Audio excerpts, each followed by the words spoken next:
acho que já está fazendo isso. E podemos iniciar agora, né? Em nome do Chá Civil, desejo boas-vindas a todos vocês que estão aqui presentes, que tiraram um tempinho para nos prestigiar nessa primeira Web Chá de 2021. O tema de hoje vai ser Uniões Simultâneas em Disputa Previdenciária, um olhar interdisciplinar sobre o julgamento do STF, né? Esse caso que foi tão falado, tão comentado, né, ultimamente, e os professores da nossa casa, né, os professores da Uni, a professora Rosângela, o professor Abraão, a professora Emanuele e a professora Nelice vão falar um pouco mais desse tema, vão explicar da melhor forma possível para a gente entender. Mas, antes de tudo, eu vou ler aqui a tese, né, para a gente poder iniciar, a gente poder começar a entender esse caso, que foi o resultado, a decisão final desse julgamento, né? A tese que eles fixaram nesse julgamento foi que a pré-existência de casamento ou de união estável de um dos conviventes, ressalvada a exceção do artigo 1723, parágrafo 1º do Código Civil, impede o reconhecimento de novo vínculo referente ao mesmo período, inclusive para fins previdenciários, principalmente para fins previdenciários, né? Em virtude da consagração do dever de fidelidade e da monogamia pelo ordenamento jurídico constitucional brasileiro. Então, os professores vão poder falar um pouco mais sobre esse assunto na vertente civil, na vertente previdenciária e na vertente penal, né? Já que nosso ordenamento jurídico veda esse tipo de relacionamento, e esse caso foi um dos casos que pode acontecer aqui no nosso Brasil, e eles vão explicar, caso a gente venha a ter dúvida no decorrer do nosso tempo, né? No decorrer das nossas vidas. Então é isso, pessoal. Podem mandar as perguntas no chat, a gente vai estar aqui observando e eu vou passar as palavras para eles iniciarem e a gente debater um pouco mais. Passo a palavra à professora Rosângela para dar início à palestra e os demais professores. Professora, a senhora está sem som. Obrigada, Nelice. Boa tarde a todos. Mais uma vez, obrigada pela participação de vocês. Obrigada também aos colegas que toparam aí conversar, né? A gente tem esse debate hoje, essa conversa. Os colegas que sempre me ajudam, têm as ideias malucas e, graças a Deus, encontro a ajuda dos amigos, né? Então, gente, eu tive essa ideia aqui da gente se reunir para conversar sobre essa decisão, porque ela envolve realmente várias searas do direito, não é isso? E mexe com a vida de muita gente. Todo mundo que você fala sobre esse tema diz, eu conheço um caso assim. Isso quando conhece apenas um, né? Às vezes conhece vários. E na prática dos escritórios, quem lida com direito de família sabe que esse assunto é recorrente, previdenciário também, né, Abraão? Então, quem lida com família e previdenciário sabe que esse caso é recorrente. Então, nada mais justo do que nós tratarmos desse assunto aqui, né, discutimos. Na verdade, o que a gente vai fazer hoje? A gente não vai dizer que a decisão do Supremo foi certa ou foi errada, né? Quem somos nós? Nós estamos aqui para discutir os fundamentos, os argumentos, né? Será que se fôssemos nós julgando, nós usaríamos os mesmos argumentos? Talvez até chegássemos ao mesmo resultado, mas será que com os mesmos argumentos? Né? Então, o objetivo da gente não é taxar de certa nem de errada, mas verificar, principalmente porque os argumentos que foram usados aqui, eles vão apontar, na verdade, já estão apontando, né? Sabe aquele negócio que vocês falam, entendedores entenderão, né? É mais ou menos isso. Os argumentos que eles traçaram aqui nesses votos, né, da decisão desse tema, como o tema tem repercussão geral, então os argumentos que foram usados aqui, eles vão traçar o caminho para novas decisões, né? Inclusive outros temas que têm de repercussão geral pendentes para julgamento e que mais ou menos versam sobre as mesmas coisas. Então, a gente já pode ter uma noção do que virá, não é? Então, por isso que nós achamos interessante nos reunirmos nessa tarde para essa conversa. Então, vou começar, certo? Vou dar início aqui pedindo à professora Emanuele que nos dê aí uma luz sobre essa denominação de uniões simultâneas, né? Então, nós fizemos aqui, o nosso título ficou Uniões simultâneas em disputa previdenciária, e aí, principalmente para os alunos ou os nossos convidados, né, que não pagaram direito de família, que nunca tiveram contato com essa nomenclatura, eu peço que a professora Emanuele dê uma explicação aí para a gente do que viria a ser isso. Com você a palavra, Emanuele. Obrigada, professora Rosângela. Boa tarde a todos, gente. É um prazer estar aqui discutindo esse tema tão polêmico, não é? Que, assim, na mídia foi apresentado como o direito das amantes. Então, você já vê, assim, de forma pejorativa, tá certo? Um direito que é tão importante, socialmente, um fato, né, que nos deparamos a todo momento, ou por ter algum exemplo na família, né, ou por ter algum exemplo de amigos. O fato é, as pessoas se relacionam, as pessoas se envolvem afetivamente, não é? E aí o Estado ele vai decidir quais são os núcleos que vão ser considerados realmente núcleos familiares, não é? Então, eu começo falando sobre a união estável, né? A união estável, no Código Civil 16, ela não tinha o reconhecimento, né? Ela passa a ser reconhecida na nossa Constituição Federal, de 1988, no artigo 226, e a união estável é a união informal, não é, que tem o reconhecimento equiparado a casamento para direitos previdenciários, direitos assistenciais, né, direitos de assistência mútua, né, e obrigação para com os filhos, para com a entidade familiar. E aí os requisitos para que essa união estável ela seja de fato reconhecida, né? Então a gente teve o reconhecimento na Constituição Federal, mas o nosso Código Civil ainda era de 16. Duas leis da década de 90 passaram a regular. A primeira de 94, exigindo um tempo mínimo de 5 anos ou a existência de filhos, né? Mas aí o Instituto ele se desenvolveu. E, na verdade, o objetivo de constituição de família ele é agora, ele é o hoje. Né? E eu não estou falando de relação de namoro. O namoro com projeção para um futuro, para uma futura família, não deixa de ser namoro. Pode ser um namoro qualificado, mas não deixa de ser namoro. Eu estou falando de uma união estável de hoje, né? Que é uma realidade brasileira, principalmente em se tratando de um país de grandes diferenças sociais, onde a maioria da população brasileira vive na informalidade, não tem os títulos de propriedade sobre os seus bens imóveis, não, professora Rosângela, né? E aí, por meio da usucapião, tem esse direito declarado, não tem dinheiro para ir ao cartório, né, e regularizar suas relações jurídicas por meio do casamento. Mas, professora, no Código Civil tem lá que o casamento ele pode ser gratuito, sim, mas muitas pessoas não têm a consciência nem as informações quanto aos direitos que têm, né? Precisaríamos realmente de uma educação, né, partindo da base, né, para que as pessoas elas passassem a conhecer de fato os direitos que têm. E aí a lei da década de 90, né, de 1994, se desenvolveu para 96, trazendo como requisitos os mesmos que estão presentes no nosso Código Civil, não é?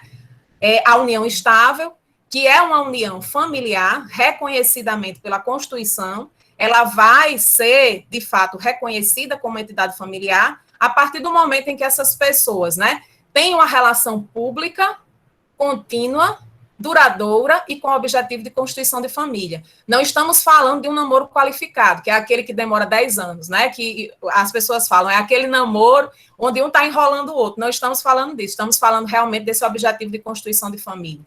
Como é que as pessoas se tratam, né? Affectio maritalis. Como é que a sociedade vê essas pessoas, né? E a sociedade, gente, não se engana. Ela sabe perfeitamente, né? Aquela união que de fato é uma união estável. É aquela situação de uma pessoa chegar na sua casa tomando um cafezinho com bolo numa tarde com você, né? Conversando, descobrir, eu não sou casada, eu convivo com o meu companheiro. E a pessoa ficar surpreendida, mas você não é casada? Não está formalizado pelo Estado, mas não deixa de ser família. E aí, o que é que acontece, né? Os civilistas, os doutrinadores, passaram também a observar os direitos referentes a esses núcleos familiares paralelos.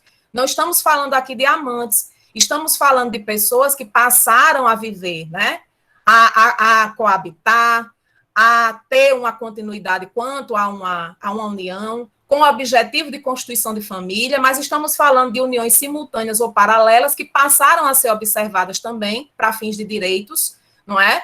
Quando a mesma pessoa, ela estabelece núcleos familiares diferentes, tá certo? Essas são as uniões simultâneas ou paralelas, né? E aí a gente tem, hoje em dia, não só essas uniões plurimas ou paralelas, simultâneas, não é? Como também as uniões de poliamor. Inclusive, cartórios no Rio de Janeiro, em São Paulo, começaram a fazer escrituras públicas de poliamor, que aí a diferença é que você tem um núcleo comum, né, onde 3 pessoas ou mais de 3 pessoas passam a conviver juntas, não é? E o Estado não considera também como família. A grande pergunta é uma realidade social, né, em que as pessoas elas realmente estabelecem essas relações familiares com continuidade, não eventualidade, publicidade e objetivo de constituição de família. Quantas pessoas vocês conhecem que em cidades diferentes, não é, têm famílias diferentes? E elas são públicas, mas uma não sabe da outra, não é? Então, é isso, gente. A gente começa assim. Deu certo, professora Rosângela, mas eu queria falar sobre mais uma coisinha. Pode falar, Manu, o tempo é seu. Estamos falando aqui de uma situação não só de conhecimento do outro, né, dessas famílias, desses núcleos familiares. Então, vejam, muitas vezes a esposa, né, ou a companheira, e aí, nesse caso, a gente tem essas uniões advindas de um casamento paralelamente a uma união estável, ou uma união estável paralelamente a outra união estável. Geralmente, essas pessoas não se conhecem, mas em algumas situações, essas pessoas se conhecem, não é? E aí vem a grande questão, não é? Se você conhece, se você sabe, e se você nunca tomou nenhuma providência para evitar esse tipo de situação e relação, né? Até que ponto você vai observar uma boa-fé objetiva nos contratos? O casamento ele não deixa de ser um contrato, não é? Claro que com valor institucional, é um contrato especial, né? Até que ponto eu posso utilizar a putatividade, já que nos casamentos com impedimentos, tá certo? A putatividade, ela vai resguardar as pessoas que estão inocentes. E muitas vezes, gente, tem um cidadão que estabelece essas relações simultâneas ou paralelas e as esposas, na verdade, a esposa e a companheira, ou as companheiras, não sabem uma da outra, né? Geralmente dependem financeiramente do seu companheiro, do seu marido, né? E aí fica a seguinte questão, né? Como é que o Estado vai amparar, né, essas pessoas que dependem economicamente do seu companheiro, do seu marido, não sabiam da existência uma da outra, né? E como é que fica essa putatividade também nas situações de união estável? Manu, exatamente. E eu fiquei pensando o seguinte, depois, quando chegar no final aqui dessa discussão, né, até gostaria que a gente refletisse um pouco se essa questão da putatividade não perdeu sentido com essa decisão do STF. Né? Porque, veja, qual era o caso também, para situar vocês, por que a gente está falando de relações simultâneas, uniões simultâneas. Porque é o seguinte, esse caso chegou no STF através de uma ação de reconhecimento de sociedade de fato homoafetiva, não é isso? Com pedido de declaração de efeitos previdenciários. Então, o falecido foi pós-morte, né, lógico, né, porque pedia declaração de efeitos previdenciários, mas a pessoa dizia que teria mantido com o falecido uma união de mais de 10 anos, de 90 a 2002, quando do óbito, né? E esse direito foi negado. Mas negado por quê? Nada a ver ser uma relação homoafetiva. Não foi por isso, até porque todo mundo sabe que o Supremo, né, já passou dessa fase, já decidiu isso aí. Mas a questão é que uma outra pessoa, dessa vez uma mulher, tinha ajuizado uma ação anterior e tinha conseguido ser considerada a companheira do falecido, né? Foi reconhecida a união estável dela. Então, ela já tinha a união estável reconhecida, já estava recebendo os seus direitos previdenciários, certo? E o tempo que ela declarou estar em união era exatamente o tempo, né, que agora o rapaz estava pleiteando. Isso foi um caso que veio do Tribunal de Sergipe. Então, era mais ou menos o tempo em que a união homoafetiva aconteceu. Então, por isso que a gente está tratando aqui de uniões simultâneas, né? E, assim, durante todo o julgamento, realmente não fica claro que uma família sabia da outra, como a Emanuele está falando, né? Então, por isso que, assim, o caso me fez pensar, será que essa putatividade que Emanuele abordou aí, que a gente ensina para vocês na matéria de direito de família, né? que a esposa putativa, aí, por analogia, tem a companheira putativa também, né? Quer dizer, aquela que não sabe, que se une àquela pessoa sem saber que o cara é casado, não é isso? E que a gente dizia que tinha efeitos. Nós sempre ensinamos isso, né? Vimos a jurisprudência que tem efeitos, aí agora vem o Supremo e diz que não. E aí, eu queria também saber de Abraão, né? Porque eu sempre vi, o que acontece? Você chega para ensinar sucessões, né? Que é a matéria, uma das matérias que eu leciono. Aí você vai e ensina para o aluno fazer as regras de divisão de herança. Não, se tiver esposa com tantos filhos, né? Ou se tiver companheira com tantos filhos. Aí, quando você termina de apresentar as regras, o aluno vira para você e diz, tá, professora, mas e se o falecido tiver duas? Aí, o que você responde para ele? Se ele tiver duas, o juiz faz o que achar melhor, porque o código não fala nada. O código faz de conta que essa situação não existe. Não é isso? São as famílias invisíveis, né? Então, o código faz de conta que não existe essa situação, né? O código trabalha com a possibilidade de uma só. Quando a gente ia reclamar direitos previdenciários, aí a gente já via a jurisprudência indo para um outro lado e dizendo que, ora, se existia, se em vida ele sustentava duas famílias, então a verba previdenciária vai ser dividida. Então, a gente via um caminho, digamos assim, de acolhimento do direito previdenciário, né? Direito previdenciário sendo aquele conciliadorzão que dizia, não, tem duas famílias, tem três, tem quatro, vamos dividir, né? Igual para todo mundo. E aí fica uma questão que eu vou passar para o professor Abraão. Existe essa autonomia entre o previdenciário e o direito de família? Ou seja, se o direito de família não reconhecer aquela outra família, né? Não reconhecer direitos, não reconhecer que é uma outra família realmente, o direito previdenciário pode fazer isso? Ou o direito previdenciário, de alguma forma, se baseia no direito de família para esse reconhecimento? Boa tarde a todos e a todas. É uma satisfação estar com vocês hoje. Eu insisto que seja tarde, porque enquanto tiver um fiozinho de sol, um pouquinho claro, para mim é tarde. Eu que sou acostumado a chegar normalmente de noite em casa, então para mim, cada minuto de tarde é tarde. Agradecer o convite que foi feito, agradecer a Mariana, parabenizar pela organização, a professora Rosângela, dizer que é uma satisfação estar com você, com a professora Nelice, que foi apresentada, inclusive, como elemento surpresa, né? Com todo o destaque merecido para esta tarde. Professora Emanuele, nossa coordenadora também, é uma satisfação estar com vocês e com cada um dos nossos alunos. Registrar que eu que milito bem mais na academia pelo direito público, né? Sempre vi o Chá Civil com muita admiração, acho que pelo menos de quem vê de fora e quem não acompanha tanto esses projetos, me parece ser o nosso evento de mais dimensão, pelo menos de mais repercussão, e isso é fruto do trabalho, sem dúvida nenhuma, de vocês. Aliás, já chama de logo atenção uma assistência como essa de 109 pessoas. Eu passei pela presidência da Comissão de Direito Eleitoral da OAB e nunca consegui reunir num evento telepresencial 109 pessoas. Não é fácil.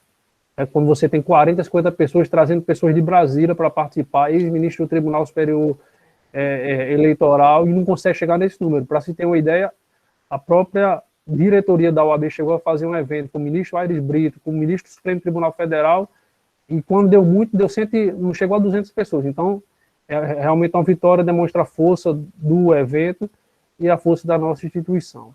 Bom, adentrando ao questionamento, eu não acredito em autonomia jurídica de nenhum ramo do direito, apenas em autonomia, no máximo, acadêmica, e do ponto de vista acadêmico, do ponto de vista de disciplina, sem dúvida nenhuma, o direito previdenciário goza de uma autonomia, porque tem conceitos próprios, tem princípios próprios, e isso faz com que ele seja estudado em separado de outras áreas do direito.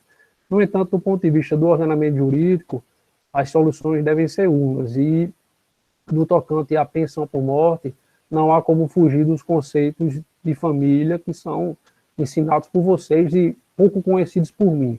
Eu costumo dizer que direito de família só ser o necessário para dar aula de direito previdenciário, como direito trabalhista da mesma forma.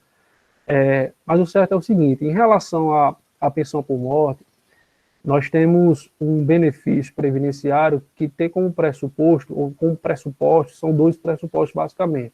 O primeiro pressuposto é que tenha morrido alguém que seja segurado da Previdência Social. Esse é o básico e talvez até o mais esquecido pelas pessoas. As pessoas vão sempre para a ponta, né? A ponta é quem é o dependente, mas a primeira pergunta que se deve fazer é se aquele que morreu é segurado da Previdência. E a maior parte das ações previdenciárias, embora esse tipo de demanda envolvendo conflitos familiares, vamos dizer assim, sejam comuns, mas a maior parte das demandas previdenciárias em direito, em questões de pensão por morte, se resolvem no primeiro questionamento se a pessoa é segurada, e até como Luana, deixa eu ver aqui no chat, está complementando qual é o Luano Sampaio, né? Qual é o regime previdenciário a que a pessoa se vinculava, se é o regime geral, se é um dos regimes próprios de previdência social. Respondido a esse primeiro pressuposto, eu vou para o segundo, que é onde está a nossa problemática de hoje, né? É que o segundo requisito diz respeito não mais a quem morreu, e sim a quem ficou, diz respeito aos dependentes. E aí a lei estabelece um rol de dependentes, é um rol, já quero antecipar, é um rol taxativo, não é um rol exemplificativo. Então a lei estabelece na primeira faixa de dependentes, ou seja, os dependentes prioritários, que excluem os demais, inclusive, o cônjuge, o companheiro e os filhos. Historicamente, como o direito previdenciário trabalha a existência de possíveis famílias simultâneas, e não me parece que neste ponto haja divergência quanto àquilo que sempre foi ensinado no direito de família. Como regra, vai se prestigiar o casamento. Então, o casamento, ele imporá, a princípio, a proteção do cônjuge que ficar, no sentido de que ele perceberá a pensão, ainda que não na mesma proporção do direito sucessório, né? Que é uma confusão relativamente comum, porque logo se pensa na história da meação e no direito previdenciário não há falar em meação. De acordo com a quantidade de dependentes, eles vão dividir o benefício por igual. Se tiver 5 dependentes, 20% para cada, ainda que um desses dependentes seja o cônjuge. Aí o que é que acontece a par disso? O direito previdenciário sempre abarcou a possibilidade de, uma vez ocorrendo o divórcio, portanto, a solução da relação conjugal, ou mesmo uma separação, ainda que, de fato, eu sei que esse conceito de separação hoje, o que parece, ele já é quase que superado, né? Mas, enfim, do ponto de vista previdenciário, no momento em que há no mínimo, uma separação de fato, isso já pode motivar a inserção de uma, vamos dizer, segunda pessoa no direito ao pensionamento. A partir do momento em que, ocorrendo a separação de fato, portanto, cessar aquele dever de lealdade, de fidelidade que é próprio da relação do casamento, se permitiria que uma segunda pessoa poderia vir a receber o benefício previdenciário, dividindo-o, portanto, com a cônjuge, desde que essa cônjuge possua dependência econômica ainda mantida quanto ao seu ex-cônjuge, né? Quanto àquele que está agora separado, né? E aí isso se demonstraria até pelo pagamento de alimentos do ponto de vista civil. Então, se eu tenho uma ex-mulher em relação à qual mantém uma dependência econômica, se ela ofere uma pensão alimentícia, mesmo que paga in natura, essa pessoa mantém a dependência econômica e ela é elegível ao benefício de pensão por morte. Da mesma forma, o será aquela que sucede a esta cônjuge, a partir daí de se desenvolvendo uma relação que me parece que também, do ponto de vista civil, é tratada como união-estado. De fato, a partir deste momento, haveria, inclusive, a possibilidade de divisão do benefício entre a cônjuge ou ex-cônjuge e a companheira, ou o cônjuge ou ex-cônjuge e o companheiro, né? A gente trata muito, até por uma questão cultural, até sempre o homem como sendo aquele que vai atrás da outra, mas a realidade muitas vezes mostra que nem sempre essa é a regra, né? É dividida, que não vou nem entrar nesse mérito se é mais para lá ou mais para cá.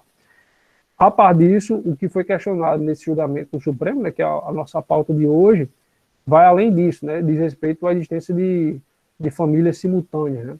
Eu sei que alguns doutrinadores do direito de família refutam essa caracterização de famílias paralelas, e a gente, para responder esse tipo de questionamento, muitas vezes tem que se afastar de eventuais convicções que nós temos do ponto de vista pessoal, do ponto de vista filosófico, até religioso, e trabalhar e aí eu tenho uma visão jurídica um pouco mais dogmática, né?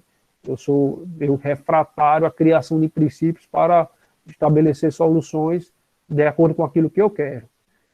A par disso, o Supremo decidiu a matéria no sentido de refutar a possibilidade de uma união estável em paralelo, o que acompanha um movimento que já existia dentro do direito previdenciário.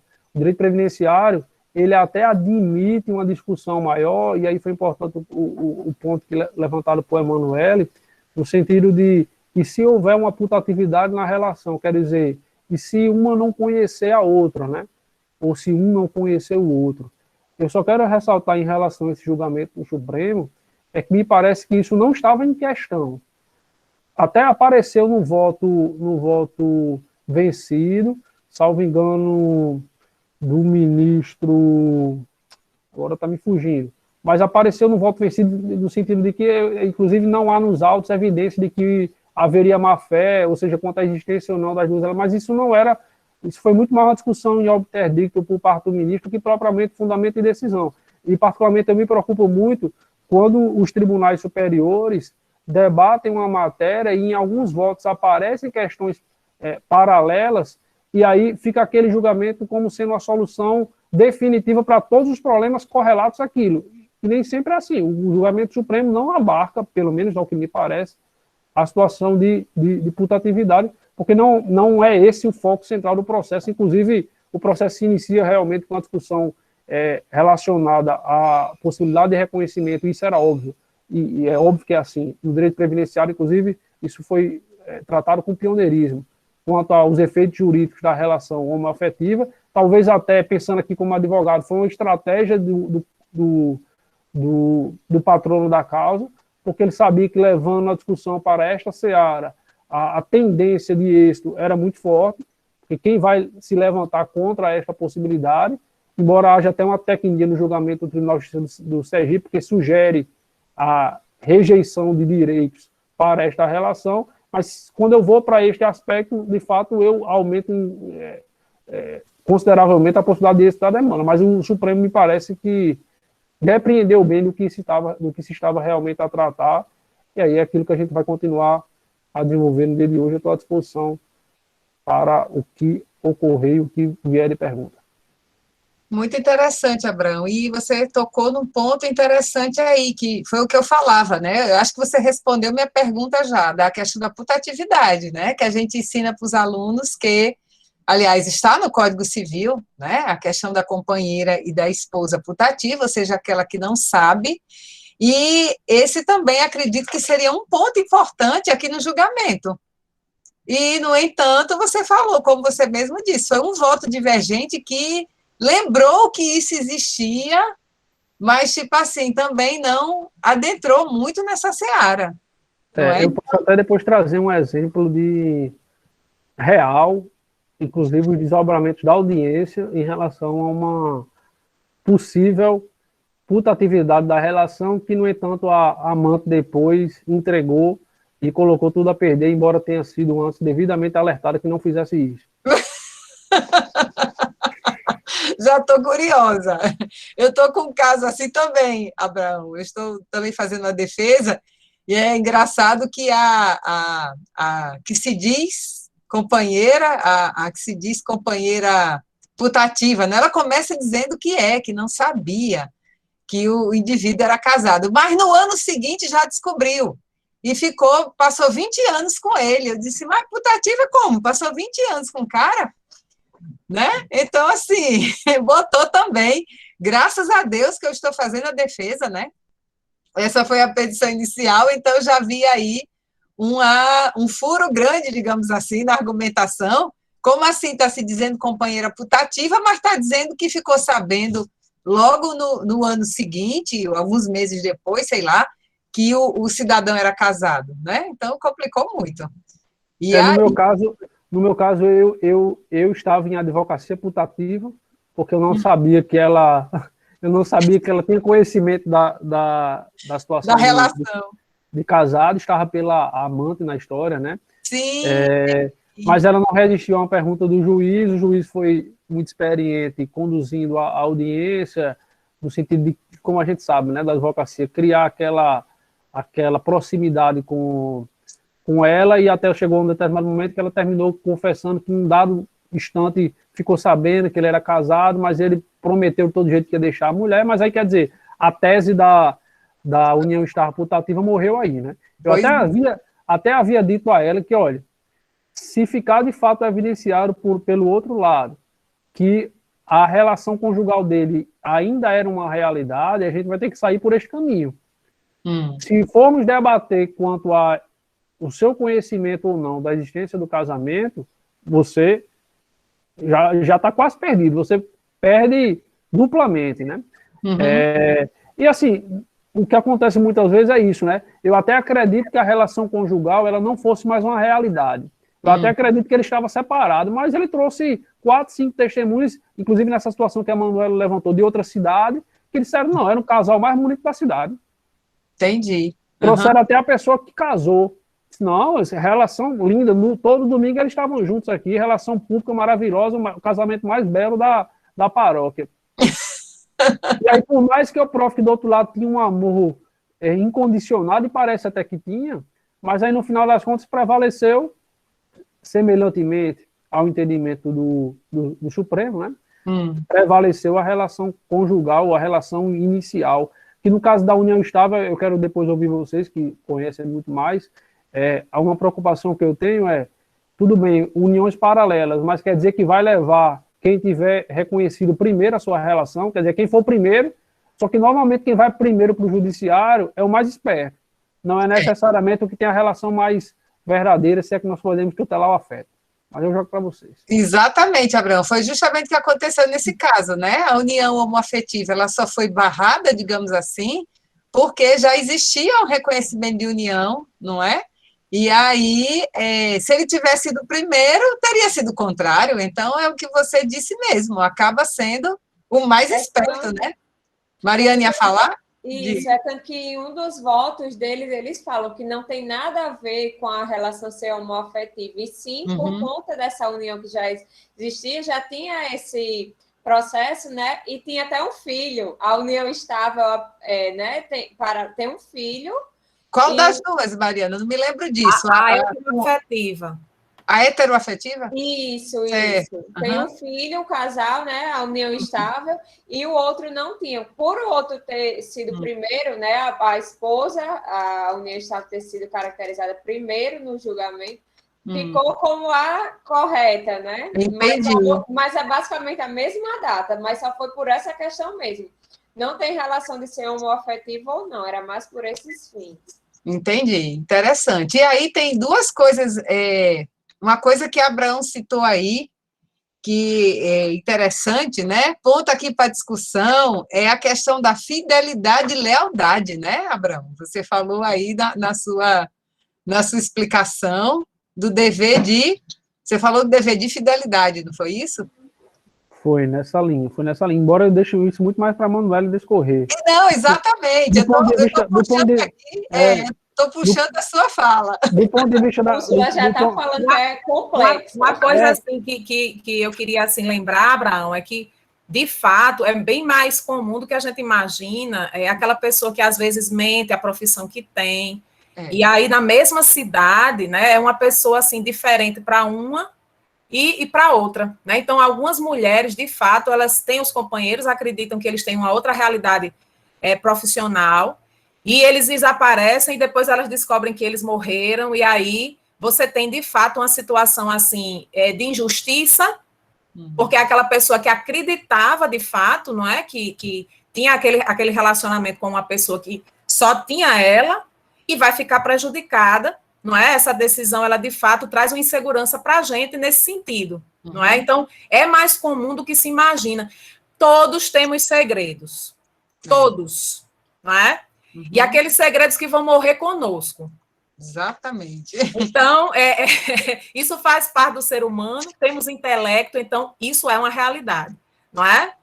Pronto, então, aproveitando, Emanuele, diz aí para a gente se tem diferença, né? É dever do casamento a fidelidade, mas da união estável não é? Ou existe esse dever para ambas as relações? Não interessa se de matrimônio ou de união estável? Diz aí pra gente. Inclusive, eu estava até conversando com a professora Rosângela sobre isso, porque o legislador ele foi extremamente esperto, né? Taxativamente, a fidelidade é dever do casamento, né? Tanto que a gente tem o adultério, né? Como uma das situações que vão motivar a separação, isso ainda está no Código Civil, né? Mesmo o adultério tendo sido descriminalizado, não é, professora Nelise? Em 2005, porque, gente, adultério, concubino, né? Desquitado, estava ligado mais à mulher do que ao homem, não é? Então, essas uniões paralelas, elas prejudicam bem mais as mulheres. Claro que a gente não sabe a ordem natural das coisas, quem vai primeiro, não é, professor Abraão, se é o homem ou se é a mulher. Mas, assim, dificilmente a gente vê a situação de uma mulher, né, estabelecendo duas uniões paralelas, né? Para ela fica um pouco mais difícil, não sei, acredito que o contexto ele está se modificando, a mulher está mais emancipada e tal, mas, culturalmente falando, a gente tem que ver, né, essa evolução legislativa pela qual o nosso Código Civil passou. Então, a fidelidade é dever do casamento, a lealdade é dever da união estável, está lá no artigo, lealdade, não se fala em fidelidade. E como é essa diferença? Me explica quais são as diferenças, né? A fidelidade, gente, ela está ligada realmente a sentimentos, não é? Ela está ligada à própria relação do casamento e não praticar atos de traição, não é? Tendo relacionamentos com terceiras pessoas. Então, quando você tem relacionamentos com terceiras pessoas, você está sendo infiel, não é? Já a lealdade, ela é bem mais abrangente, porque ela abarca não só sentimentos, como também valor. É muito mais fácil você amar e se apaixonar, né? Mas você ser leal é muito mais difícil, porque é uma escolha de valor e você tem sacrifícios na lealdade, não é? E aí eu lembro muito dos casais que foram leais uns para com os outros, não é? Ou um para com o outro, e nós temos personalidades na história. Eu falei até com Rosângela sobre isso, Frida Kahlo, Diego Rivera, Simone de Beauvoir e Jean-Paul Sartre. Então, há vários casais têm relacionamentos abertos, pessoal, que são casados ou que convivem em união estável, mas diga para mim, eu particularmente não sou a favor, que eu disse até a Rosângela, quanto mais gente, mais complexidade, né? Se eu tivesse uma filha só, minha vida era menos complexa, mas como eu tenho duas, a complexidade aumenta porque são gênios diferentes, são pessoas diferentes, não é? Então, assim, eu vou ter que saber lidar bem mais. Então, eu não queria ter duas sogras nem dois sogros, jamais, né? Mas eu não condeno quem quer ter. E são relações de afetividade que se formam naturalmente, né? Então, se as pessoas elas querem, se é um fato social, e é um fato social, não é? Então, por que o Estado não reconhecer? E nós lembramos do artigo do Código Civil que fala que nenhuma pessoa jurídica de direito público ou direito privado vai interferir na família, né? Mas o Estado ele tem que definir o que significa família. Taxativamente, a gente não sabe, a gente não pode dizer, afirmar com toda certeza, né, esse princípio da monogamia para as uniões estáveis.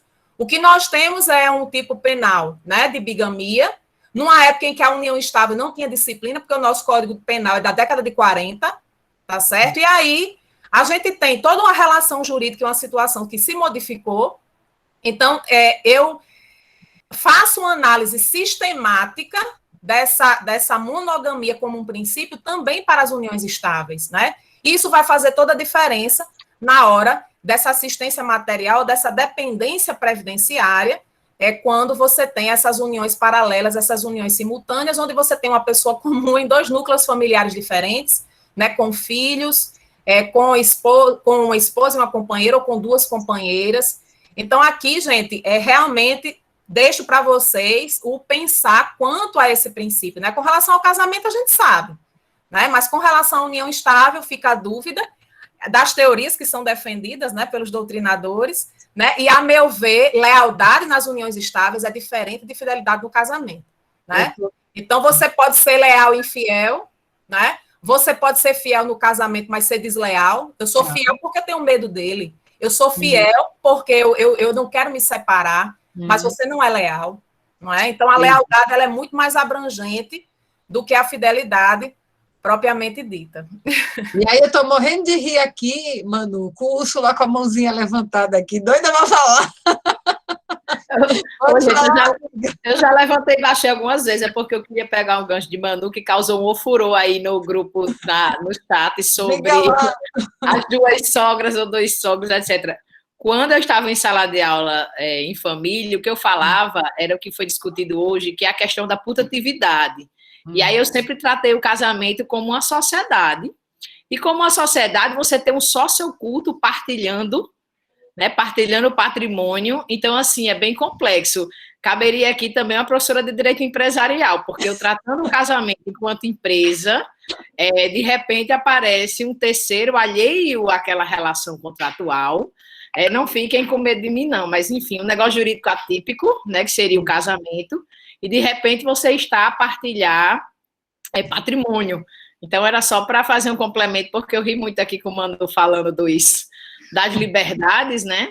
E realmente são opções, não há julgamento nisso, né? Mas, normalmente, até tem uma pergunta aí no chat, que eu acho que é para Abraão, perguntando a questão do casamento e a perspectiva previdenciária, mas, em verdade, em tese, né, como o Manu falou com relação à fidelidade, quando dois sujeitos resolvem casar, em tese ela aceitou o link, né, fidelidade, em tese aceitou o link de manter uma única relação, mas eu estou dizendo muito em tese, né? Vamos aos debates. Obrigada. Nada. Muito boa a sua participação. Pode levantar a mãozinha quando quiser. Inclusive, como Úrsula falou, nós temos uma decisão de Teixeira de Freitas, na Bahia, que é bem interessante, porque a companheira que ficou com direito a 25% do patrimônio, né, pela dissolução da sociedade de fato ou união estável, e isso foi decidido por um juiz, ela começou a conviver antes do casamento, antes da união formalizada. Ela que foi traída. Ela era apresentada na cidade, né? Ela apadrinhava as crianças na cidade, juntamente com ele, né? Ela era inclusive, sócia em alguns negócios jurídicos dele. Não é? Ela recebia uma pensão alimentícia, então o juiz disse, realmente, agora vejam, acredito que nessa situação existia o conhecimento. E aí vai para o venire contra factum próprio. Já que a gente está falando de direito empresarial de contratos, o casamento é um contrato especial, não é? Então, não vamos dar margem ao comportamento contraditório. Se você sabe, depois você vem questionar, não é? Exatamente. E aí, isso também me lembra uma coisa, né? Uma fala puxa a outra, e aí a questão do aceitar. Úrsula disse assim, mas ela sabia e aceitou o link, né? Mas aí, vamos lá, vamos para aquela discussão da submissão, né?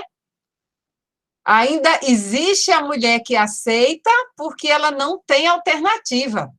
E aí a gente se pergunta, a poligamia, no caso, né? Se a gente começar a aceitar, ela vai oferecer, ela vai favorecer a quem? Aí, Abraão disse, né, eu não quero me meter nessa história de quem se é mais para um lado, mais para o outro, né, mas eu acho isso importante, né, historicamente a gente tem bem mais homens com várias mulheres do que mulheres com vários homens, né, até eu conversava com o Manu, para alguns homens jamais iria aceitar que a mulher tivesse outro, né, já a mulher geralmente, né, não em todos os casos, mas acontece mais frequentemente ela aceitar, não que aquilo seja uma opção de vida dela, mas, tipo assim, ela diz, ou é isso ou não é nada, e aí entram outras questões, como dependência econômica, não é, Manu?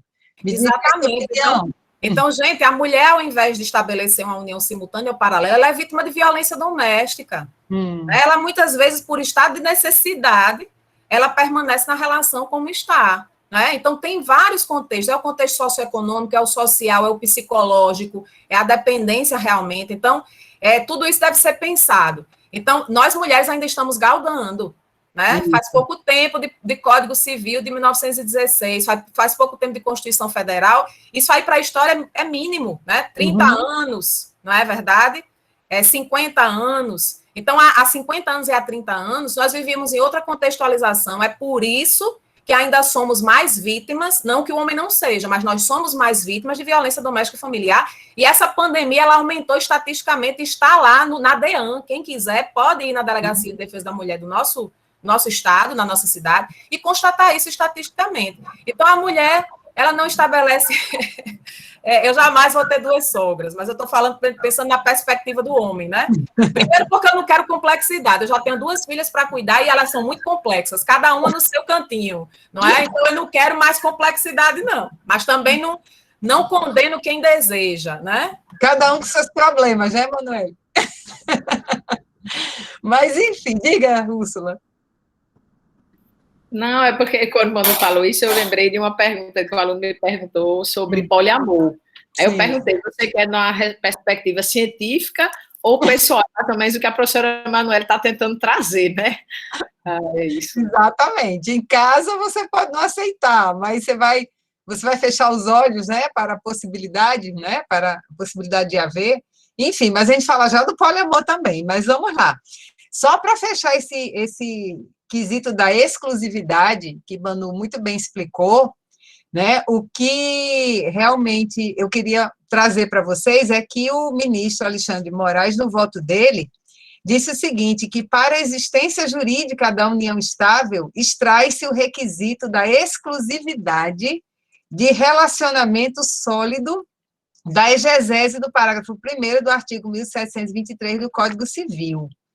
Então, para ele, né, foi um dos fundamentos da decisão dele, é que na união estável também tem que haver uma exclusividade, né, ao contrário do que diz, né, na hora, como Manoel bem explicou a diferença, na hora que diz fidelidade, na hora que diz lealdade, né, são coisas diferentes, mas nesse julgamento o ministro Alexandre de Moraes entendeu que a exclusividade ela tem que haver tanto no casamento quanto na união estável.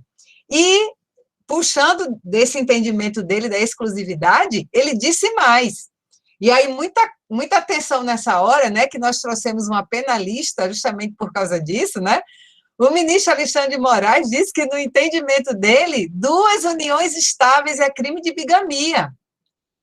E a gente aprende, né? Aí para tudo, né? Meus alunos sabem que eu não faço um O com a cuia em direito penal mais, né? Aí eu disse, não vou discutir isso, eu vou lá chamar nossa penalista preferida. Então, Nelice, agora eu queria que você falasse aí um pouco sobre essa história da bigamia, né? Olá, boa noite a todos. É uma honra participar do Chá Civil.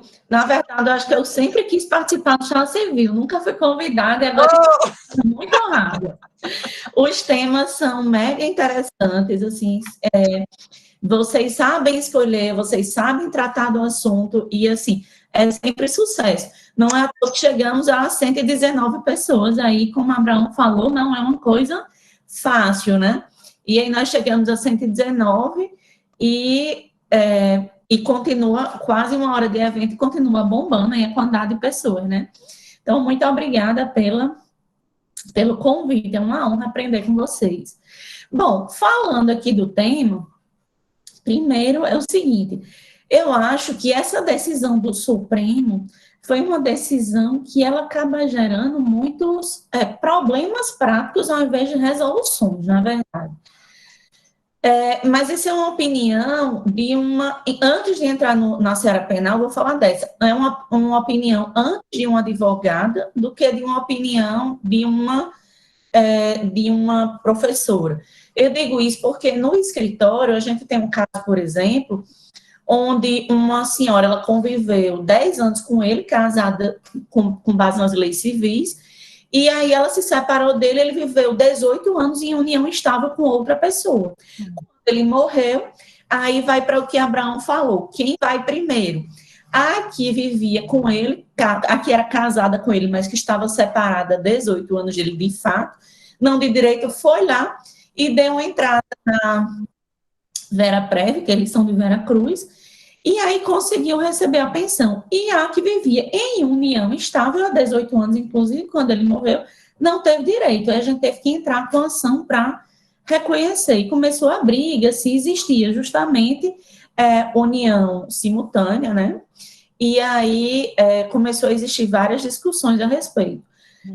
eu acho que você deixar essa discussão de forma tão fechada gera muita insegurança prática, mas é uma opinião minha enquanto advogada.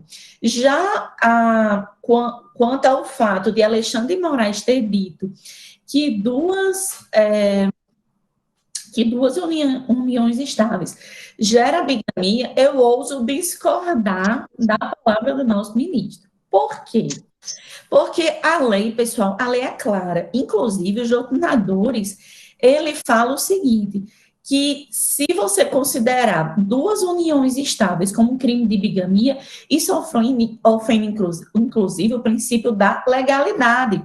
Porque a lei é claríssima, a lei fala em contrair alguém sendo casado, novo casamento. E isso, pessoal, com base nas leis civis. Não gosto muito de dizer esse detalhe, mas assim, aqui o direito penal, ele é subsidiário em relação ao direito civil. Não é sempre.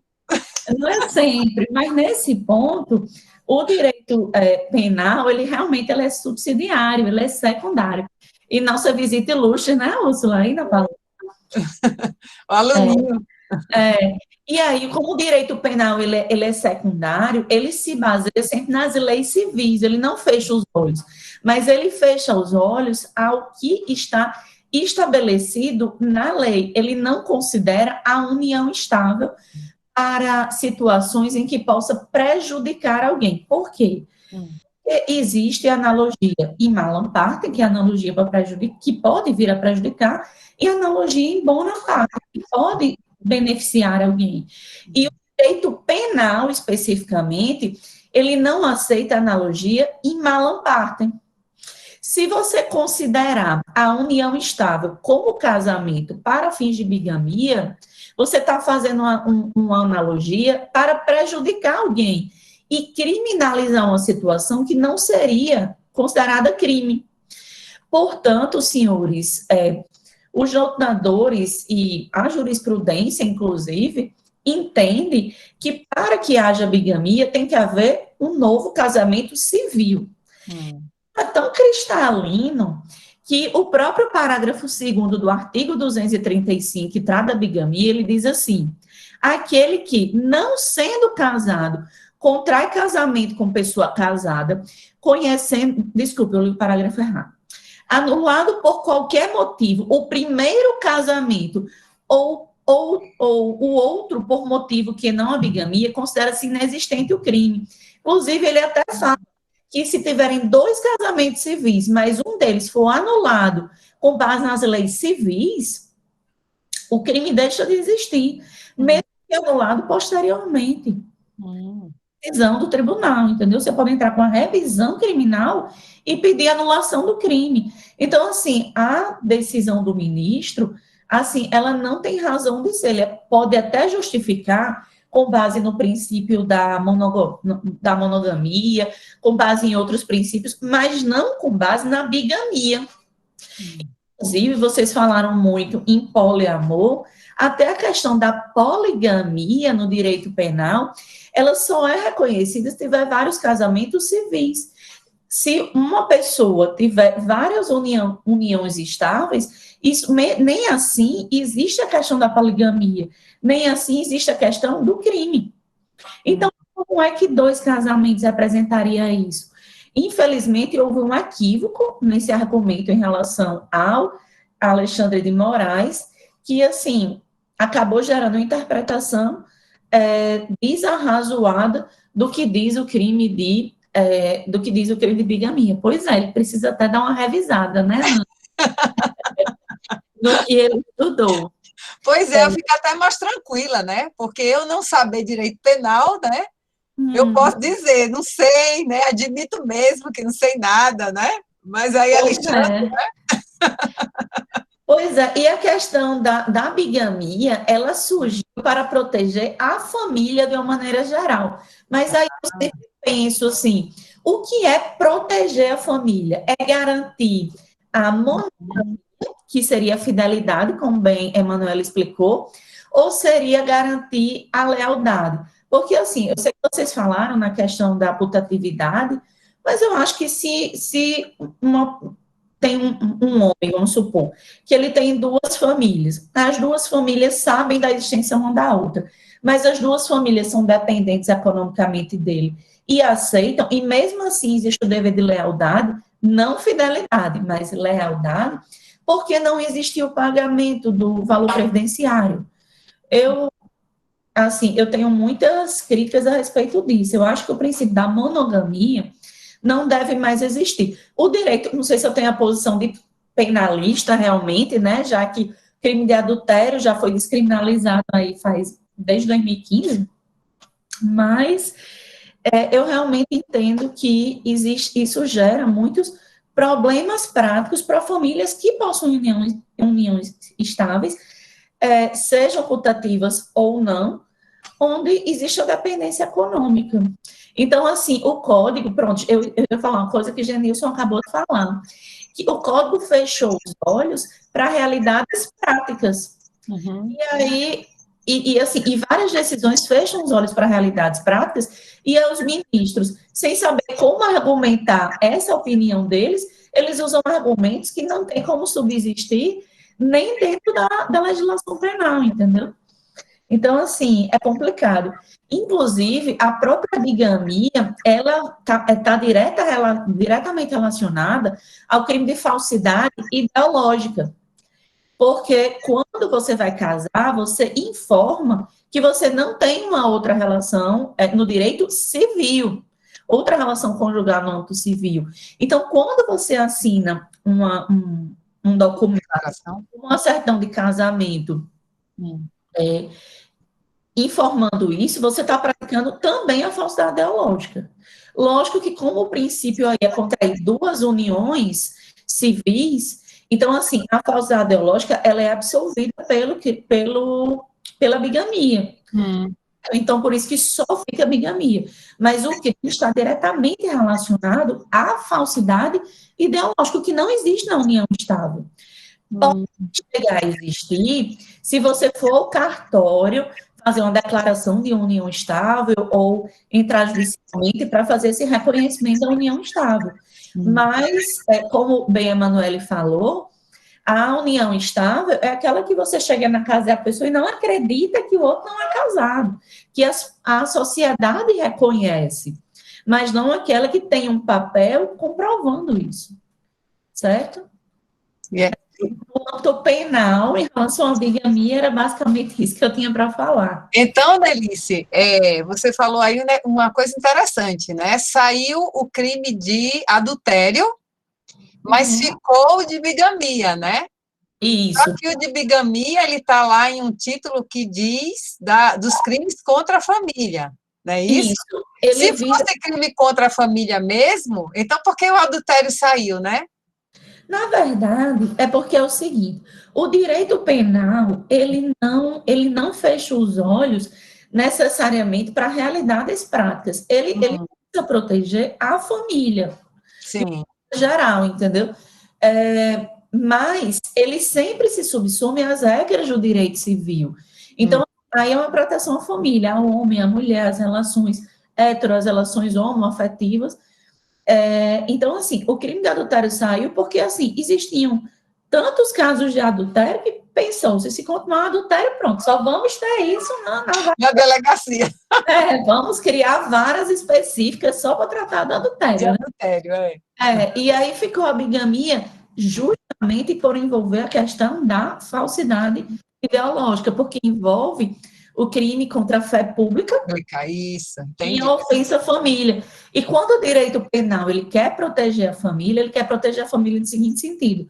Tá, eu vou proteger, porque se você tem uma família e se casa civilmente com outra, isso vai desestimular a continuidade das duas. É mais ou menos nesse sentido. Independente de outros efeitos previdenciários ou civis. Interessante. Aí, veja só. Então, vamos lá, porque vou ler aqui um trecho da decisão de Alexandre, porque eu acho que entrou tudo aqui num balaio só. Olha só essa frase. O direito brasileiro, à semelhança de outros sistemas jurídicos ocidentais, adota o princípio da monogamia, segundo o qual uma mesma pessoa não pode contrair e manter simultaneamente 2 ou mais vínculos matrimoniais sob pena de se configurar a bigamia. Ele juntou o princípio da monogamia com bigamia, né? Então, está tudo no balaio só. Então, vamos separar. Bigamia você já explicou, né? Eu entendo que ele deve ser um excelente constitucionalista. Não, eu já rasguei. Ele tem que dar uma revisada. Os livros dele eu já joguei tudo fora. Tenho nenhum, não tenho mais, né? Me recuso, já foi tudo, já virou, né, papel reciclado. Esqueça. Cortei do meu caderno, mas tudo bem. Mas, assim, essa questão da interdisciplinariedade é uma coisa, assim, fantástica, né? O direito penal, ele tenta seguir o que a Constituição fala, porque o próprio artigo 226, que o próprio Alexandre de Moraes fala, ele diz que a família é base da sociedade, que tem proteção do Estado. Ele bota, para efeito de proteção do Estado, é reconhecida a união estável entre homem ou mulher como entidade familiar, devendo a lei facilitar sua conversão em casamento. Mas ele deixa clara a diferença dos dois. Então, assim, né, faltou só essa diferença. Né? Mas o mais interessante é quando você vai ler a opinião de outras pessoas tentando defender, tipo assim, tentando dizer que Alexandre está certo, né? Que o raciocínio dele está correto. E aí eu li o seguinte exercício de raciocínio. O cara falou assim, um juiz, ora, se a lei deve facilitar a conversão da união estável em casamento, então é porque tudo visa o casamento. Tipo assim, no entendimento dele, é como se a união estável fosse uma relação de segunda categoria, digamos assim, ou seja, se você fosse fazer uma escala, o casamento está em cima e a união está embaixo, né? Segundo esse juiz, né? Então, ele disse o seguinte, se o objetivo é que a lei facilite a conversão em casamento, você não pode converter em casamento uma união se já existe um casamento prévio. Ou como esse caso que foi julgado, que já existe uma outra união. Entendeu? Então, assim, um exercício da tentativa de salvar o que o ministro falou, né? E assim, interessante a gente ler esses argumentos, né? Na verdade, tudo é questão de entendimento. Exatamente. Isso, quando eu leio isso aí, para mim fica claro que a própria Constituição diferenciou união estável de casamento. Ele quer que a união estável seja convertida em casamento. Então, ele considera coisas diferentes. Entendi. Porque se fosse a mesma coisa, não precisava converter. Já era a mesma coisa. Exatamente, não precisaria fazer uma analogia. É o que ele quer fazer. E no direito penal, a analogia em uma parte é proibida. Ponto. Não se discute isso. Isso é um princípio máximo do direito penal. Que, inclusive, muitos doutrinadores criticam até os crimes contra a família dentro do direito penal. Porque eles entendem que o direito penal é a última ratio, então ele não deveria se meter em situações familiares, já que o direito civil tem as suas formas de resolver, como a anulação de casamento, indenização, entre outros. Mas subsiste só para fins de questão de aplicação da pena. Quando ele diz o direito civil não resolve de jeito nenhum, é que ele vai para o direito penal, apesar de ser, inclusive, criticada essa atuação penal no âmbito da família. Muito Mas interessante. É nesse momento, né, professora, que a gente percebe o quanto foi importante a gente dividir, né, para a área penal, para a área previdenciária, para a área civil. Porque um só julgamento a gente conseguiu debater em todas essas áreas e ver com outros olhos. Porque uma coisa que a professora Nelice, que vê todo dia a questão penal, consegue enxergar, a gente mais do civil não vê com tanta facilidade, nem conseguiria explicar da forma que ela explicou, talvez, né? Então, foi muito bom essa explicação para todo mundo. Tá cheio de feedback aqui, da gente uma hora chegando, falando que foi muito importante, porque conseguiu distinguir tudo. A gente conseguiu, e um julgamento que o pessoal, os ministros fizeram uma bola, a gente conseguiu ir desmontando e entrando na linha de raciocínio correta, que deu para todo mundo entender, né? Ai, que bom. Só faltou, como Úrsula disse, alguém de direito empresarial, né? Esquecemos, falha nossa, né? Vamos pensar. Mas, enfim, Enfim, a questão da monogamia, existe ou não como princípio constitucional? Emanuele. Esse princípio constitucional é como a gente estava falando, né? De forma taxativa, Rosângela, né? A gente não pode afirmar, mas fazendo uma leitura, né, sistemática, a Constituição fala que a família, né, o núcleo fundamental que deve ter proteção do Estado. Então, vocês falaram aí de uma forma bem interessante com relação às diferenças, né, entre os institutos da união estável e do casamento. Quando elenca as famílias, né, a família não só do casamento, a formalizada, como a união estável, que é a família informalizada, mas que traz as mesmas consequências e os mesmos direitos, a família monoparental.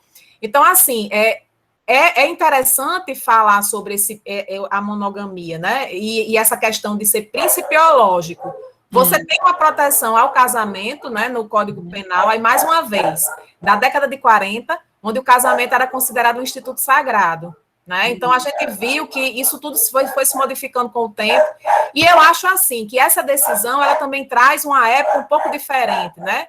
Nós sabemos que o direito é fato, valor e norma, e realmente estamos numa fase mais tradicionalista, né? E isso está repercutindo também com relação a decisões do STF.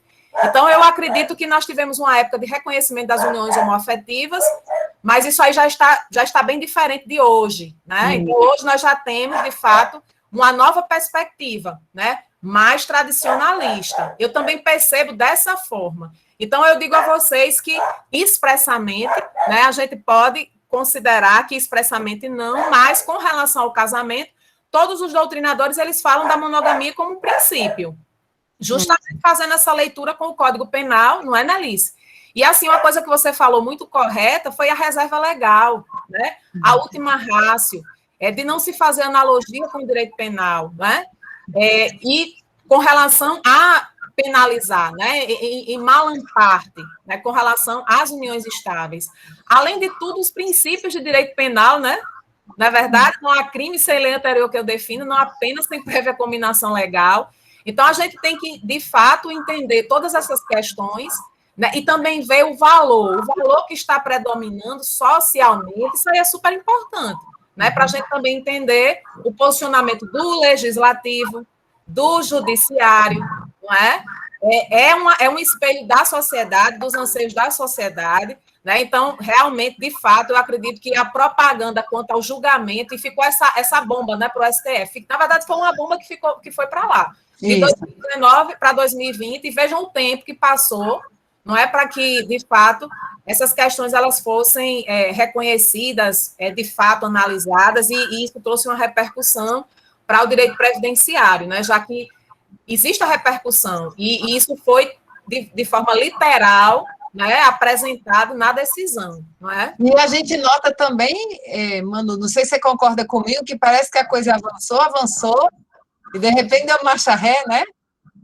Porque, assim, reconhecer as uniões homoafetivas e pronto, o próximo passo é o poliamorismo. Se falava de um estatuto das famílias, ninguém fala mais. Ninguém fala mais desse estatuto das famílias. E no estatuto das famílias, isso estava predeterminado também, né?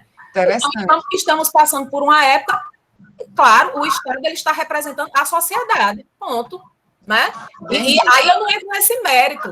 Entende, gente? Mas, de fato, que a perspectiva de valor ela se modificou sem dúvida. E interessante que a gente via que os fundamentos, né, eram sempre com relação ao princípio da afetividade. Aí eu pergunto, se monogamia é princípio e afetividade também é princípio, né? Um é superior ao outro, né? Porque isso né? Você está dizendo, Rosângela, o direito penal, o direito civil, a Constituição visa proteger a família. Mas qual das famílias? Ligada à afetividade, você está falando. Qual das famílias? Eu gosto exatamente. Mais importante, aqui é a união estável, aqui talvez seja matrimônio, que surgiu antes. Por que surgiu um depois? Então, assim, família. E aí, para o que Abraão falou, se o requisito financeiro é um pré-requisito importante, por que considerar esse fato da questão da necessidade econômica das famílias, ao invés de considerar, tentar ver o que você acabou de falar, a afetividade ou qual família é mais importante. Interessante. Manu, está desligado. Você... Eu gosto muito da família eudemonista, porque quando a gente vai, e a doutrina fala, é a emancipação dos membros, é uma perspectiva filosófica. Eu digo, gente, nós vemos esse crescimento dos membros em todas as famílias, e essas que estão protegidas taxativamente pela Constituição Federal. Então, para mim, você dentro da família, do contexto familiar, você busca isso, não é?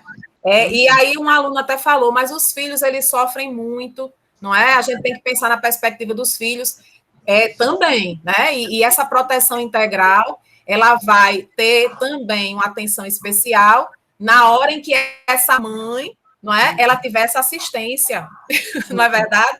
Porque a família dependia daquilo. Então, eu já participei de ações ordinárias, né, na Justiça Federal, onde nessas habilitações se sofria muito. Nas uniões estáveis, viu? Nas uniões estáveis, às vezes com sentença de juiz de família, dizendo que a união estável foi reconhecida, o INSS não aceitava, o juiz, no final, sentenciava positivamente. Mas era uma angústia, era um sofrimento, né? Sem tratar da união paralela, e sim da união estável. E outro aluno falou assim, então quer dizer que o casamento, né, ele vai dar mais garantias? O problema é que está formalizado. Então a pessoa chega espertamente, né, Nelise, com a certidão de casamento, mesmo de má fé, sabendo que já está separada há muito tempo, mas para o direito está ali a linguagem mostrando que quem está casado é aquela pessoa e não tem... Já que o outro não tem documento. Ela foi lá no cartório, solicitou uma certidão de casamento, né? Atualizada, chegou lá com a certidão, está lá casada, não tem averbação de divórcio, não é? E nesse caso que eu falei, Emanuel, no dia que ele morreu de manhã, de tarde ela estava lá dando entrada. Aí, como a companheira só foi no outro dia, estava lá vivendo... Estava chorando. Estava vivendo o luto, foi no outro dia. Não pode não, porque a esposa ainda disse que foi maltratada. E na certidão de óbito, quem foi que comunicou? Provavelmente a companheira foi quem comunicou. Não, quem comunicou foi um irmão dele. O irmão dele. Entendi. Interessante. Então, foi o irmão dele, foi resolver, até porque a companheira era analfabeta, não sabia resolver as coisas, e aí o irmão foi muito solícito e resolveu comunicar.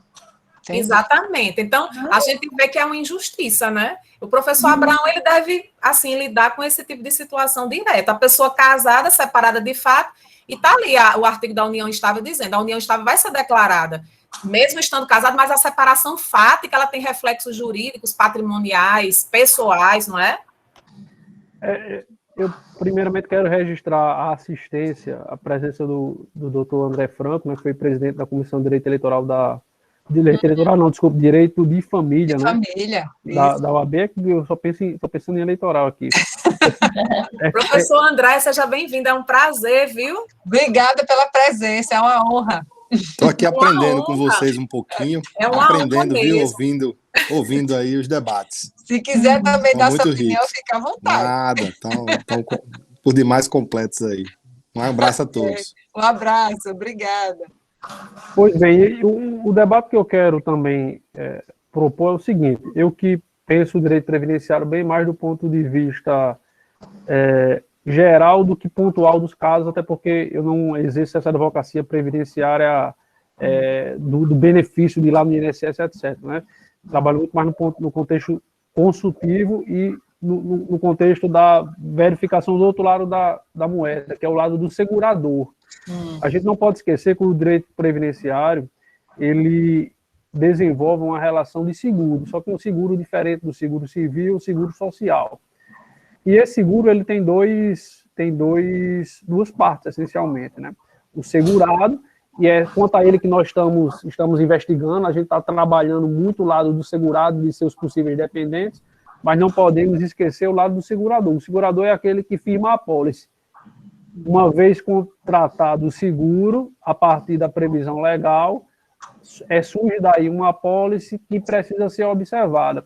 A apólice no seguro social, no direito previdenciário, é a lei. E aí, muito parecido, não com tanto rigor, mas com aquilo que a professora Nelise colocou em relação ao direito penal, me preocupa que o direito previdenciário venha a a tutelar questões que não estão resolvidas nem mesmo do ponto de vista do direito de família, ou do direito das famílias, né?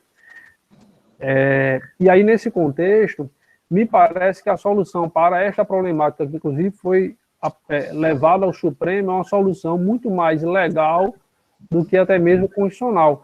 E aí, não discordando da professora Emanuele, mas eu tenho dificuldade de verificar no artigo 724, né, que trata da união estável, como o dever de lealdade que é insto à união estável possa admitir a existência de uma relação paralela.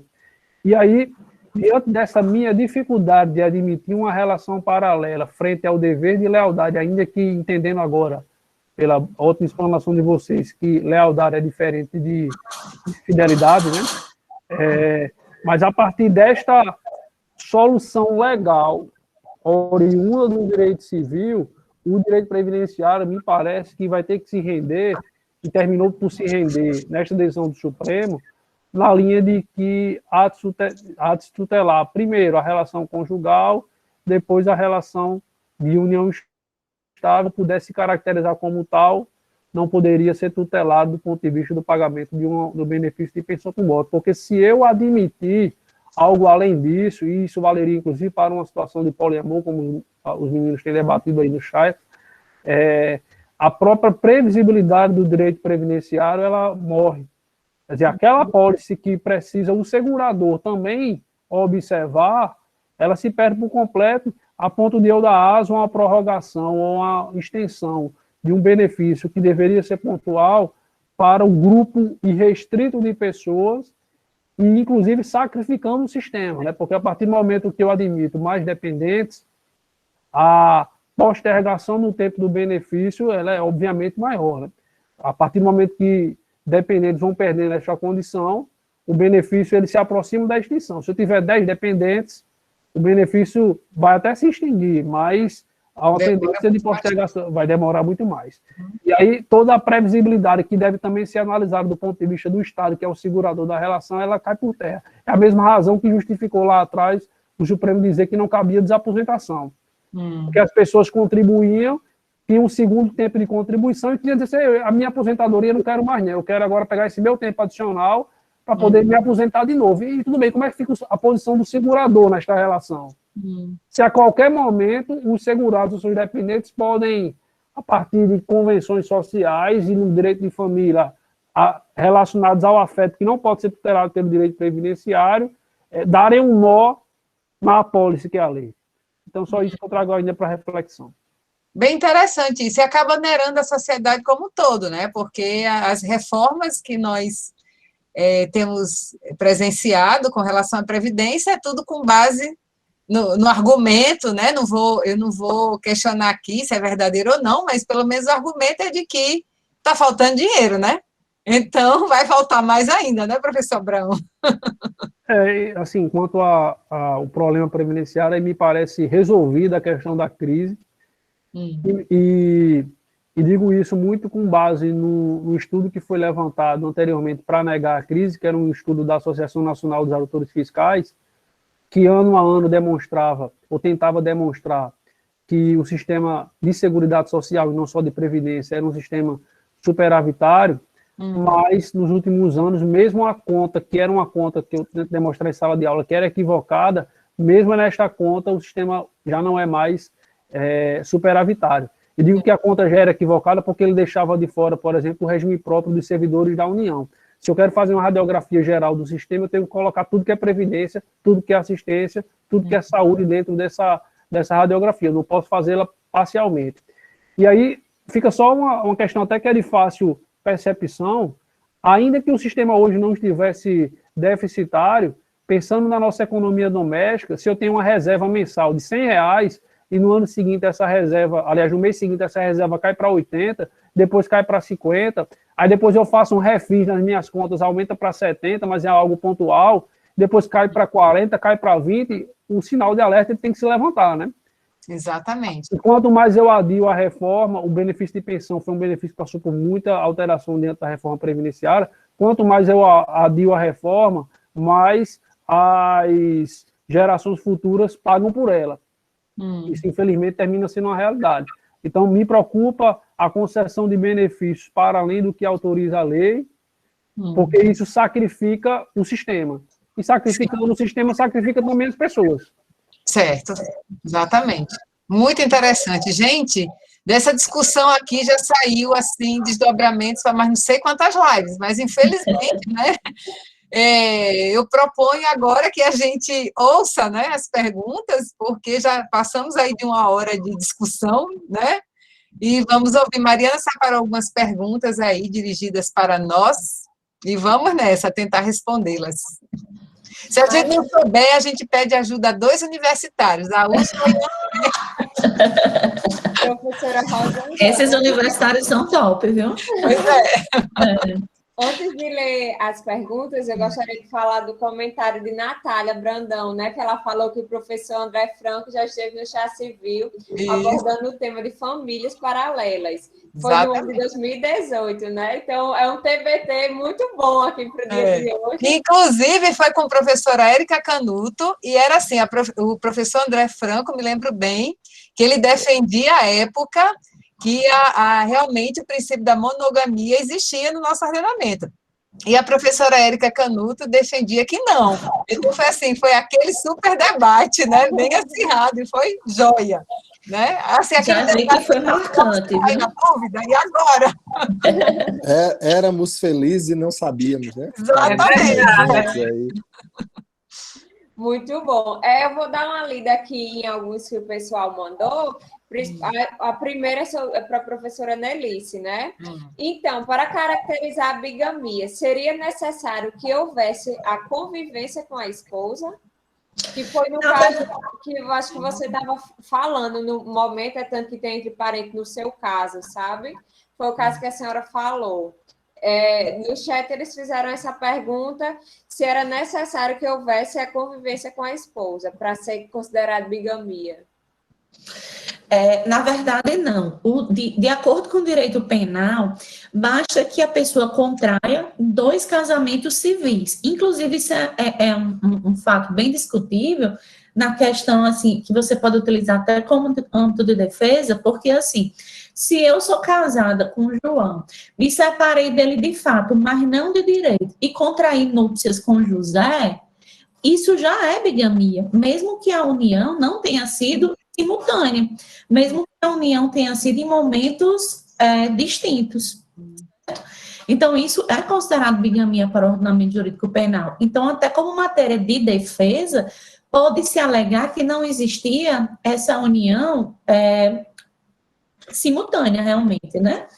Mas, mesmo assim, não se aceita a princípio, porque não precisa da convivência, basta que tenha 2 documentos no âmbito civil comprovando a união. E no caso que eu falei lá, a primeira mulher era no civil e a segunda não. Não dizia respeito nem à bigamia. Seria bigamia segundo Alexandre de Moraes, né? Segundo o direito. Mas, assim, no caso, foi uma união em momentos distintos. E o que eu estava querendo demonstrar, na verdade, quando eu falei o caso, foi o que Manu falou no começo da palestra sobre a informalidade de situações que geram muitos problemas práticos, né? Porque, assim, de fato, quem tem direito não recebeu o direito por não ter um documento, devido a essa informalidade de situações. Por exemplo, eu tinha uma empregada doméstica, trabalhou 5 anos lá em casa e morreu dia 4 desse mês. E aí o marido dela ligou para mim, Nelice, agora, como é que eu peço a pensão por morte? Ele me ligou hoje antes de vir para cá. Aí eu expliquei, ele disse, mas eu não tenho um documento. Eu disse, eu morri de dizer para sua esposa para fazer. Mas devido a essa informalidade da relação, vai ter que entrar com ação, provavelmente, para provar isso aí. É verdade. E também tem outra questão que perguntaram aqui, e quando existe certidão de casamento com uma e declaração de união estável com outra, e o juiz, baseando na boa-fé, reconhece os 2 relacionamentos? Como é que é essa questão? Como é que fica quando há essa questão, né? Na verdade, para o direito penal, mesmo assim, não vai incidir a questão da bigamia, porque realmente, com base no direito civil, e aí as civilistas me ajudam, né, porque chegou o doutor André aí, o direito civil, para o direito civil, a união estável não precisa de um documento, né?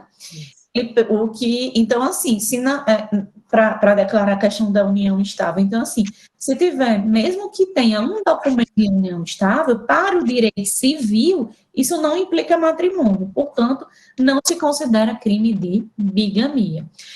Aí, nesse caso, o que você vai ver é se dentro da declaração de união estável tem alguma informação lá contida de que não existe matrimônio anterior. Porque se existir, eu não sei como é que realmente eu não sei como, o que consta na declaração de união estável, se precisa disso ou não, mas se tiver essa declaração, essa pessoa pode responder pelo crime de falsidade ideológica, e ela se constar lá. E aí eu pergunto, numa declaração de união estável, precisa ter essa informação ou desnecessária? Vocês que são aí da área de direito civil, vocês sabem disso? Mando. Na declaração de união estável, né, que é feita mediante escritura pública, as partes elas são qualificadas. Então, nessa situação, né, Alice, eu acho que pode se configurar, sim, o crime de falsidade ideológica. Entendeu? Porque você vai se denominar, né? E aí, nesse caso, você deveria ser viúvo, solteiro, não é? Ou, assim, divorciado, né? Ou separado judicialmente, que a gente ainda tem as situações de pessoas que estão separadas judicialmente, mas não converteram em divórcio, né? Pronto, mas então, aí, Mariana, a resposta seria essa. Vai haver falsidade ideológica, mas não bigamia. E aí eu lembro que eu ouvi de um tabelião, aí o cara chega no meu cartório e se declara separado de fato. Aí eu não entendo como é, porque depois que criaram essa história de separado de fato, eu já não sei mais, porque o cara pode ser que esteja casado, né, mas que esteja fora de casa. Aí, tipo assim, eu pergunto, mas há muito tempo? Ele diz, sim, 15 dias. Então, assim, para ele, a mulher está pensando que ele está viajando, mas ele já está se considerando separado de fato. Então, dentro desse separado de fato, cabe muita coisa, né? E aí, na hora que o cara chegar lá no cartório para fazer essa declaração, ele pode se declarar separado de fato. E aí? Né? É uma situação fática, mais uma vez. Aí vamos provar que não era falsidade ideológica, né? Então, é só essa minha contribuição aí para a pergunta. Com certeza. Já é uma tese de defesa, né, Rosângela? Exatamente, né? Próxima pergunta tem, Mariana? Microfone, Mariana. Microfone. Eu vou falar a última, eu acho que pode ser já a gente ir para os finalmente, a partir dessa pergunta, por conta do horário. Está muito bom, mas o horário, a gente está todo mundo cansado, né? Joia, combinado. Professores, vocês entendem que a multiparentalidade que está ganhando cada vez mais força é o oposto do princípio da monogamia ou são conceitos que não se relacionam? Vejo que, na prática, o conceito de família e relacionamentos afetivos se misturam. Mas aqui a multiparentalidade, eu acho que não entra aí, não tem nada a ver com essa questão, porque para você ser pai, você não precisa ser pai biológico, né? Então, não quer dizer que porque você tem um filho afetivo, né? Houve uma traição, houve a constituição de outra família paralela, né? Porque na multiparentalidade pode ser uma questão de afeição, né? Somente, né, Manu? Inclusive, a gente tem jurisprudência no nosso estado de uma tia, né, que reconheceu a maternidade socioafetiva do sobrinho. Então, não necessariamente estaria ligado a isso, né? É a afetividade que hoje em dia está podendo ser estabelecida por meio de um procedimento administrativo no cartório. Esse reconhecimento da paternidade e da maternidade socioafetivas, dependendo da idade, né, de quem está sendo reconhecido e tudo mais, né? E aí tem outra discussão jurídica, viu, Rosângela? Manda aí. As diferenças, né, entre esse reconhecimento da maternidade, da paternidade socioafetiva e essa possibilidade da adoção direta, né, ou até mesmo essa adoção unilateral, né, que acontece muito. Então, Sim. É outra discussão boa. Pronto, anote aí, Mariana. para a gente pensar nos próximos temas. Isso. Vamos lá.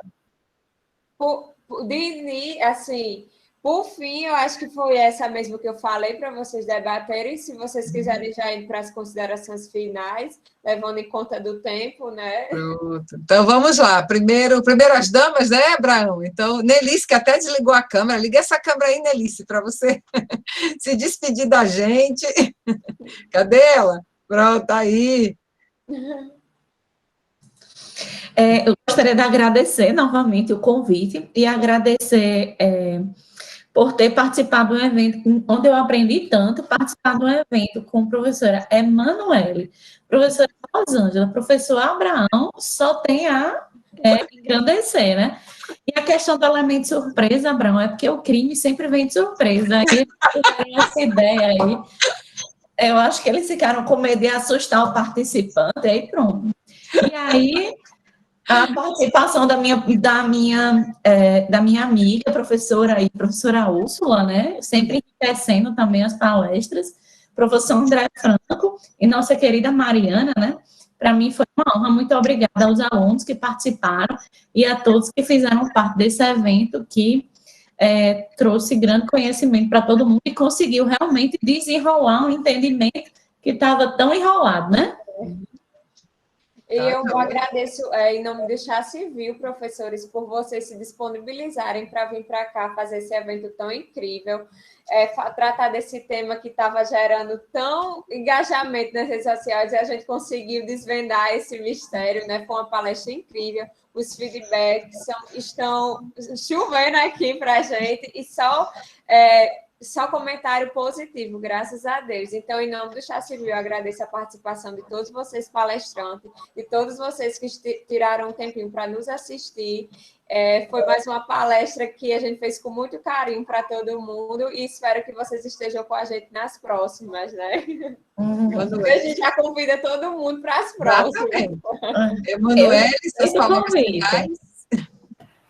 Também agradecer, viu, gente, pela confiança. Gosto muito de participar do Chá Civil. Espero que a gente retorne ao presencial. Deve ser uma delícia, né? Participar do Chá Civil pessoalmente. Sim. Evento com vocês. Fiquei muito lisonjeada com a participação dos alunos. Tivemos, assim, uma grande adesão. Obrigada, professora Rosângela, professora Nelícia, professor Abraão. Assim, foi uma discussão muito rica, né? De direito previdenciário.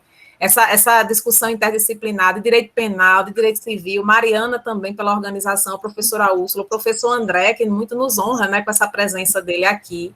E, assim, as discussões, elas não param por aqui, gente. Né? Aqui a gente não quis estabelecer nenhuma verdade, né, até porque as discussões, elas vão acontecendo, né, na perspectiva do direito de família, direito previdenciário, direito penal também, já que isso foi abordado, né, na decisão do ministro. E vamos que vamos, a gente não sabe se daqui a 20 anos, né, a realidade vai ser outra, né? Ou se vai permanecer como está. Então, é isso que é incrível, né, na humanidade, na sociedade, essa mutação constante pela qual nós vivemos, né? Somos seres humanos pensantes, e a partir do momento em que pensamos, as realidades, elas se modificam, né? Então, mais uma vez, muito obrigada por estar aqui com vocês, né, e discutir de uma forma tão rica esse assunto. Obrigada, Manu. Abraão, sua vez. Agradecer aos nossos alunos, né? Sem eles, esse evento não seria possível, ainda mais diante da grande assistência e participação. E, embora eu não seja vaqueiro, dizer que foi uma satisfação bater esteira para vocês. Abraão é muito bom. Essa foi ótima, melhor.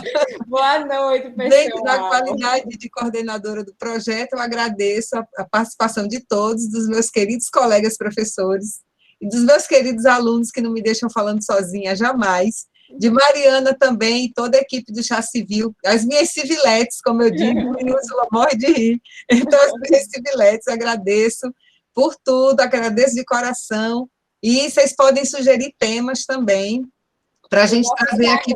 Estamos repostando, podem falar lá com a gente colocou aqui no chat, né, o nosso Instagram, e nosso é sempre aberto para novos temas, novos debates.